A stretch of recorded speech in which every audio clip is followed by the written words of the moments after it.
potentially risking being purely ceremonial. So recognizing that there is, I've been reflecting on this a lot. I did want to take a moment to acknowledge this and also encourage all of us to think about the ways in which,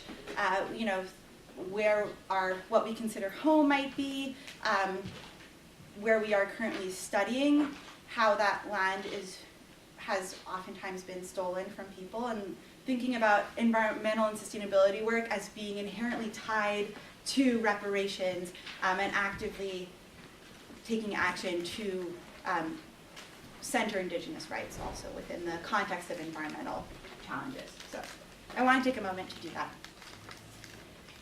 To give you a quick sense of what I want to talk about, first I wanted to talk about why I'm here. And I'm going to spend more time than most people probably talking about my own experiences and my personal story before we get into the research. I think this is really important because as environmental researchers, as grad students, as undergrads, as faculty, we oftentimes undertake environmental research without situating ourselves in this research, and I think this does a disservice to both the kinds of problems we're trying to solve and ourselves. And I think if we're talking about environmental justice, it's important to talk about where we're coming from and the ways in which we might be unknowingly contributing to environmental injustice in the research that we're doing. So I'd like to spend a little bit of time talking about a little bit about who I am, why I'm here. And this should be numbered, and I don't know why it isn't, but talking about what greenhouse gas accounting is and why it matters. So just a quick show of hands to give me a sense. Who here knows what GHG accounting is? Or sounds, okay, cool, that's what I thought. Great, so we'll be talking about that. Okay, so why I'm here. My experiences with environmental work are very much informed by these three places. These places are simultaneously where I'm from, but they're also places I've never been to. I am the fourth generation in my family to grow up somewhere different than where I was born. So my great-grandparents, my grandparents, my parents and I all were migrants in some capacity, in some cases voluntary, like for me coming to the US, in many cases not so. And my grandparents are from 3 different countries. They were all refugees. On my mom's side, I don't know if you can see, my grandparents were from Tuzla in Iraq. My grandmother on my dad's side is from Alexandria, Egypt. And my grandfather is from Tripoli, Libya. And there's more space by the way if you want, feel free to stay close. My experiences, I think, are in large part motivated by this, in that I am inherently aware of what it's like to have some kind of broken connection to the place that I should be from. And even though I don't in any way mean to say that it is similar, this disconnection to place makes me think a lot about the inherent migration and conflict that will result of climate change and how so many people will be uprooted from where they've grown up. And so I feel this inherently in my bones, and this is where I started thinking about environmental justice. I started off in undergrad as majoring in biology and ecology, so very much that's what we think of as traditional environmental science research. This was me I was a field assistant on the Greenlandic ice sheet for one of my summers. It was an incredibly impactful summer for me because the sun never set. It was kind of amazing. At around 3 in the morning, it would kind of dip a little, but then it would rise again. It meant we did research all day and night, pretty much. It also meant that at the end of every day, I could hear the ice sheet breaking off. And truly, I cannot explain what it felt like to see what felt like 5 skyscrapers at a time just falling off of this ice sheet and falling into the water. And it made me realize just how monumental climate change is in terms of its sheer scale. And it made me really passionate about environmental research. If any of you are thinking about ecology, fieldwork is just this amazing experience. And so I started thinking about going to grad school as a result of these kinds of experiences. At the same time, I was also very active in environmental organizing, climate justice organizing, the youth movement, and spent all of my time in college doing international activism around the United Nations climate change negotiations. So this is a delegation of some of the most amazing people I know who all went to the Paris climate talks. Just to show of hands, who knows, who's heard of that? Or the Paris Agreement? Okay, good. So yes, these are international negotiations that happen year after year to try to get some kind of binding climate agreement. And in that space, I met some of the most incredible people I know who truly care so much about climate change justice, about having an impact, however small, in the world, and also simultaneously felt extremely disempowered because we were young people who were in the space with like the most, all these world leaders, whatnot, but we had no voice. No one really listened to us. We were basically there as a ceremonial role, and one person described it, Morgan, who's the one who's sticking her tongue out at me in this picture, described it as that there's a train running towards us, and we're holding maybe a piece of ribbon trying to stop it. I also feel the need to point out that Erica, who's in this picture, just started at Stanford, and she's here. So if you're curious about, feel free to ask either. I'm volunteering you to ask either of us about this. But this in addition to some other, being able to speak in these spaces, meeting people who had spent their whole lives working on environmental justice before me, either as activists, so Anjali, who's to my right, is very much one of those people, to also academics. John, who's all the way to the left, is a sociologist. Dr. Dorsey, who's in the middle here, has sort of done both. It got me thinking about grad school and research. I was also really, really lucky to be part of a fossil fuel divestment campaign while I was in college, and met, again, like the people who make me the happiest. Other students who gathered in places very similar to Robley in terms of the location, and tried to think about how we could push our university to divest from fossil fuels, mainly as a way to get us talking about what it meant what our role was in this broader system that was reliant on fossil fuels and fueling the climate crisis. We grew quite a lot. Again, this is like a really packed room. It's hard to see, I know. And by the time we got to my senior year, we had organized the largest climate change rally in New Hampshire. This was in New Hampshire, in the state's history.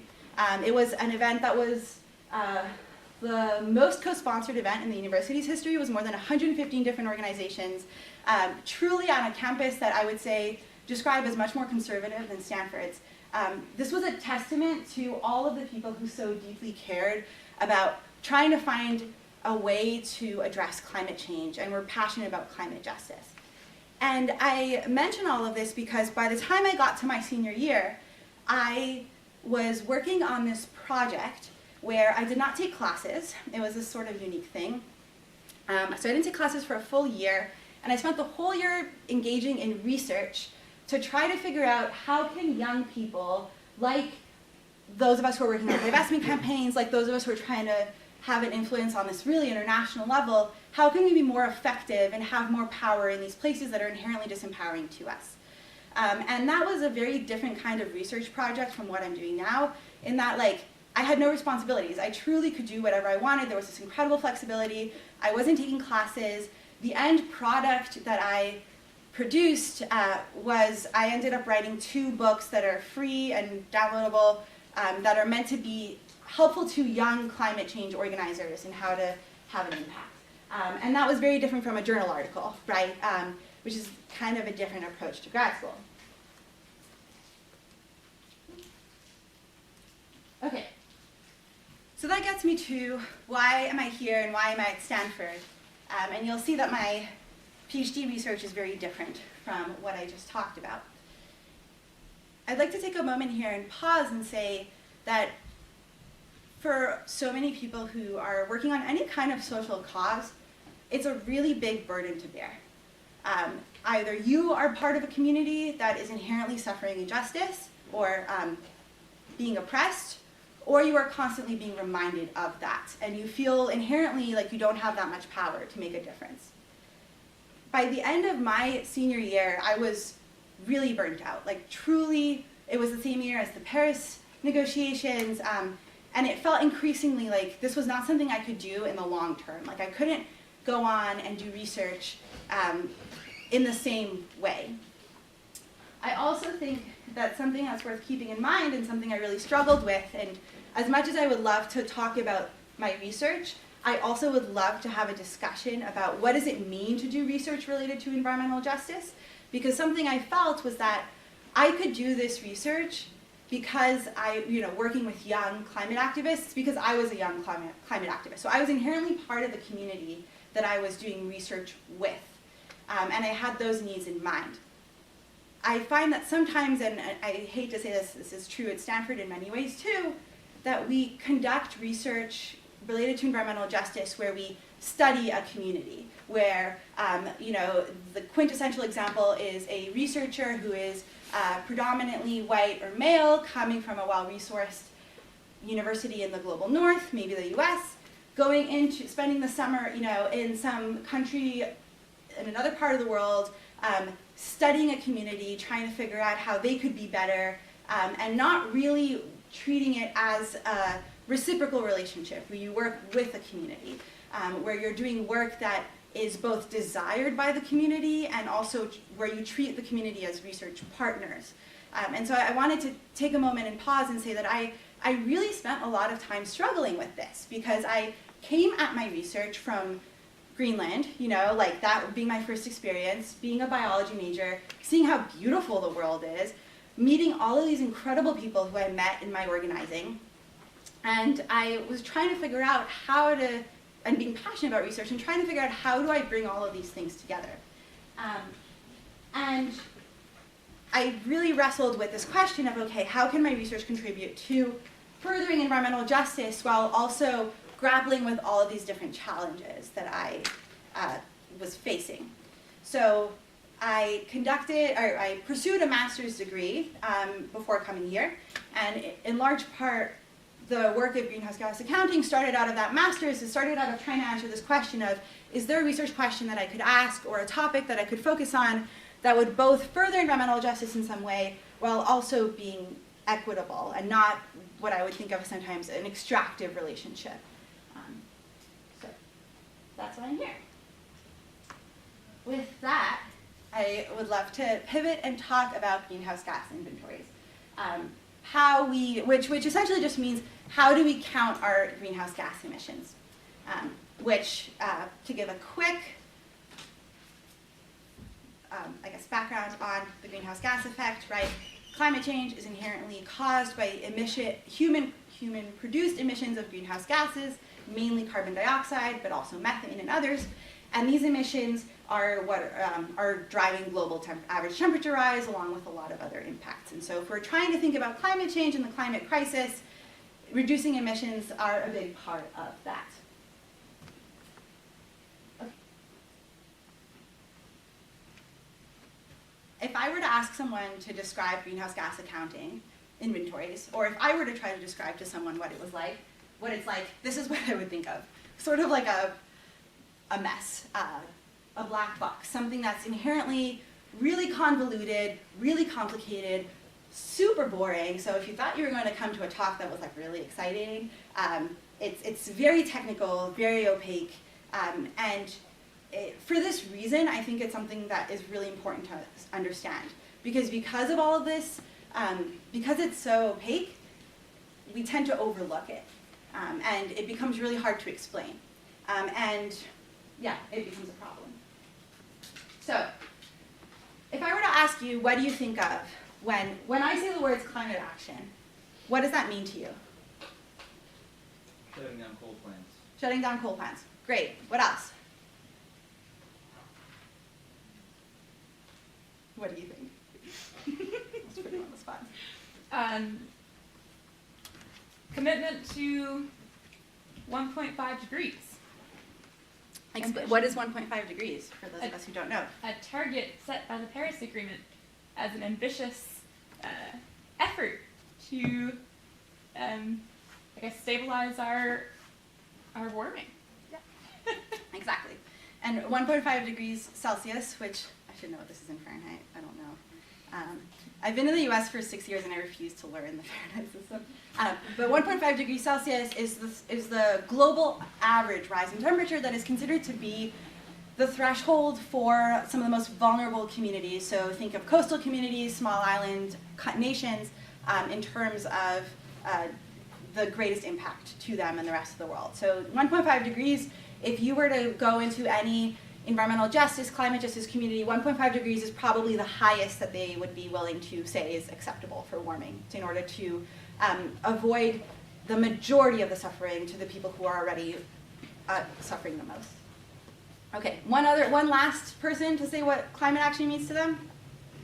Carbon tax. Carbon tax. Carbon Okay. tax. Yeah, exactly. So when we think about climate action, we usually think about one of two things. We either think about mitigation, so this is shutting down coal plants, a carbon tax with the goal of reducing our emissions, and that's the same thing with the 1.5 degree report, or we think about adaptation, which has to do with building resilience. And the reason why we think about adaptation is that no matter what, we will have to adapt to some climatic changes.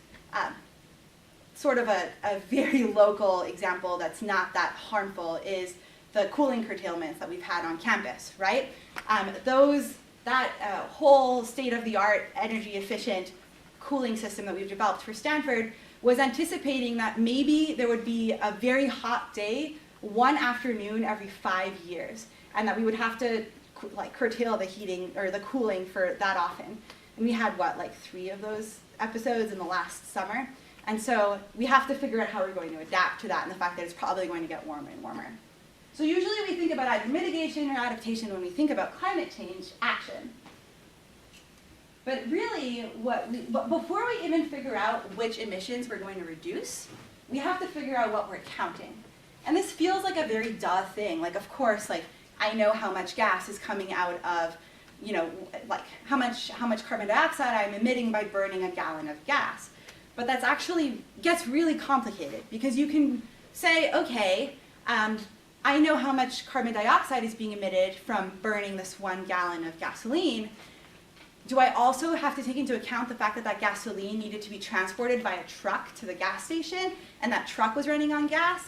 And if this was, if I'm filling up gas that comes from the Bakken part of area where we know it takes more energy to extract the oil, or if it's coming from the tar sands of Alberta, do I have to take that into account? What am I responsible for? And how much am I going to say that everything is?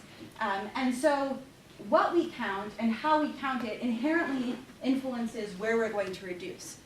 Another example is California wildfires. Those are, in many cases, caused by humans. Fires, for the most part, they're actually not caused for natural reasons or caused by human infrastructure or human activity. They cause an incredible amount of damage, especially last year to human life, in addition to just a sheer amount of burning and greenhouse gases that are emitted to the atmosphere. But the state of California, nor on a national level, does not count those emissions as part of the emissions they are responsible for.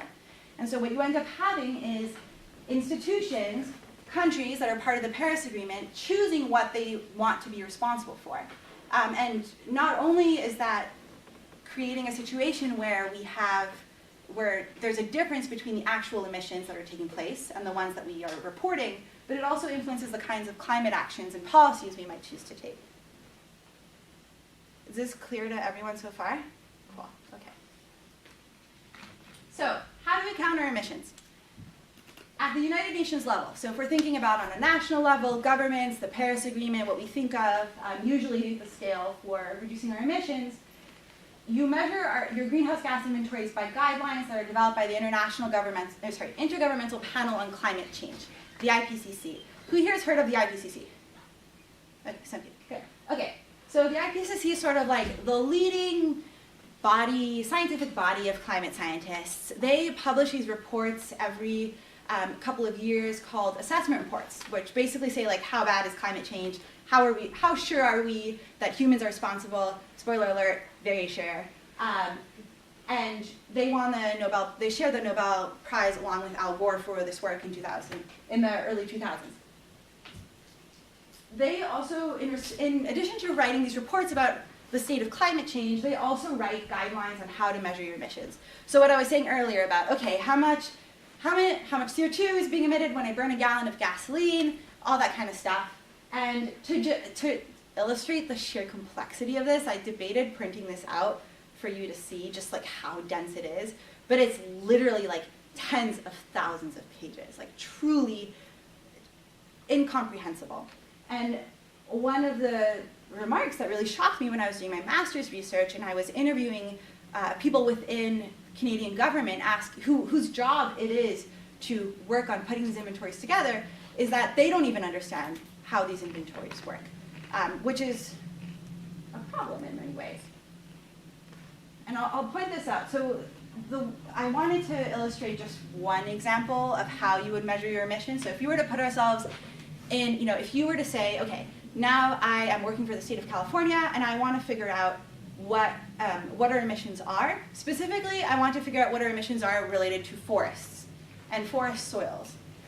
So to talk a little bit about greenhouse gases, we have, by managing lands in certain ways, planting a tree, for example, we can drive some of that carbon, some of that CO2 that we're releasing into the atmosphere, we can drive that back into the ground.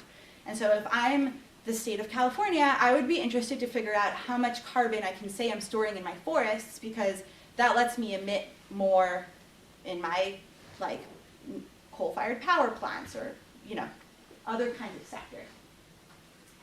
This is really, and again, I said, this is really technical and dry, and I'm going to point out why this is important in a second. So, again, if I am thinking about how I want to measure the carbon that's stored in my soils, in my forests, there are only two things I need to know. Does this have a, no, I don't even know. Okay, maybe, yes, okay. So I need to figure out what climate region I'm in, and also the kind of soil that I have. These are the only two things I need to know. This stands for high activity clay, this stands for low activity clay. You don't need to, I don't want you to pay attention to any of this. This is not important.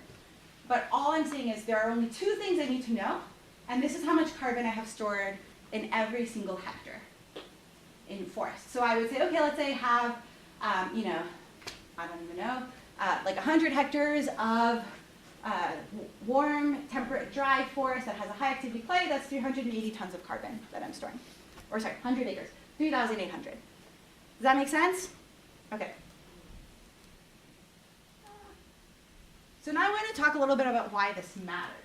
So I would like you all to take a sheet of paper. You don't need to read what's on it. It's just scrap paper, which is why it has stuff written on it, but it's totally inconsequential. And I'm going to give you a set of instructions that I want you to follow.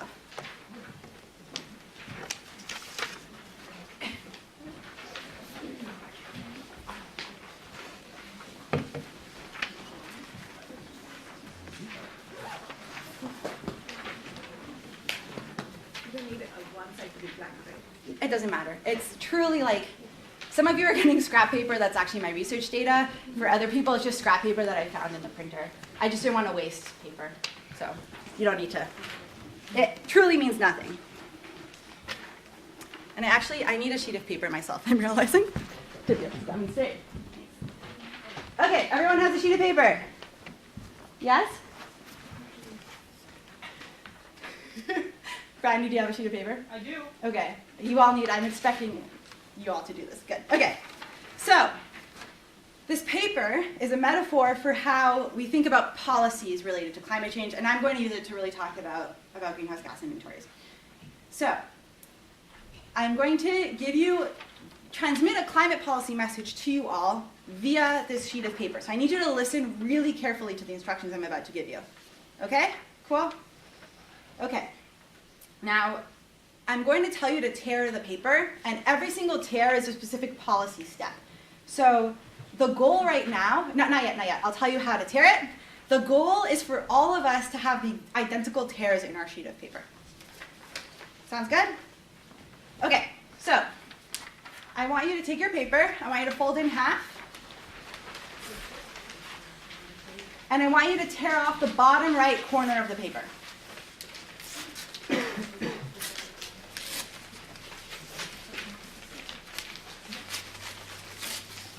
Bottom right corner.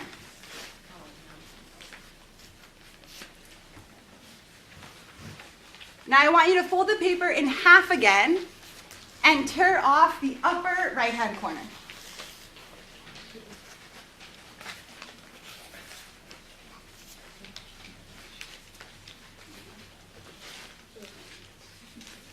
Fold the paper in half again and now tear off the lower left-hand corner.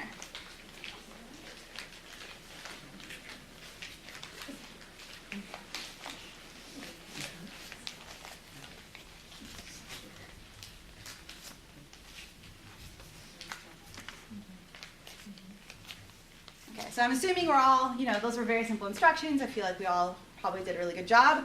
Let's see how everyone did. Unfold your paper and hold it up so everyone can see it. Okay, actually, yeah, hold them up really big.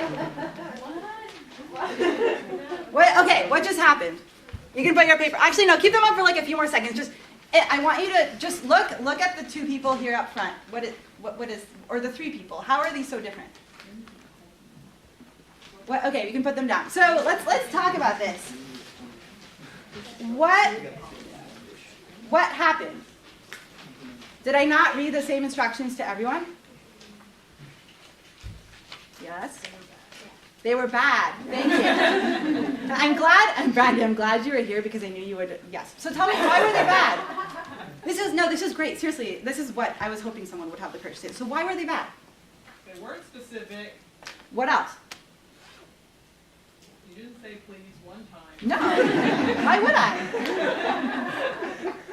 What else? So, and I was kind of hoping that someone would ask me a follow-up, like, what do you mean by right hand? Or right side, or whatever. And if someone would have asked me that, I would have said, just follow the instructions. Now, why are these instructions bad? So many reasons. Yes, Caroline, go. Because each of us can interpret it multiple ways. Exactly. I also didn't give you the opportunity to ask for clarification. It was a one-way communication. There's so many reasons why this wasn't done well, right? What else was this? It's so funny. Ambiguous vocabulary. What does it mean to tear off a piece, right? Like, folded it in what way? But the main, thing I'm trying to say is, this is what these inventories are. You can have the exact same information that is sent to everyone, and then you end up with wildly different results. And this is, if you're thinking even from a resource perspective, which I think is inherently related to environmental justice, most of the countries in the world do not have a lot of resources to put financial and human capacity to put into being able to measure our emissions, because they're probably worried about adaptation, about mitigation, about a million other things. And so we have these guidelines that are super flawed, that are inherently open to interpretation. One of my interviewees was in the Canadian government, and she said that, and she's like a senior Canadian environmental scientist. She said, we have I'm on a national level, so she works for like the Canadian version of the EPA. And on a provincial level, so state level, there was another person I interviewed, and she says, we don't let, the national government doesn't let the provinces produce their own inventories. And it's not because they don't have the resources, it's because when we do it separately, with the same information for the same place in the same country, we end up with different numbers, which is wild. If we're thinking about countries using this to justify the kinds of mitigation measures, the emissions reductions that they're taking. And how does this relate broadly to environmental justice? And I should maybe pause here for a second, if I can quote you, David. David, who gave the last Hard Earth presentation, said something really just so much better than I could ever say it about the role of our research as grad students, is that thinking about your research as an advocacy tool. So my hope is that my research can help NGOs, civil society, community organizations better advocate for the work that they're already doing. So when it comes to forest soil carbon, okay, Leehi, I don't get how this relates to environmental justice. This is a quote from someone who is very senior level in the British Columbia Ministry of Forest, Lands, and Natural Resource Operations. So like the US Forest Service equivalent. And I said, okay, let me back up. I I asked him, what would happen if you had to change your emissions accounting to be more accurate? If you had to follow more accurate approaches? And he said without even blinking, I can't believe he said this,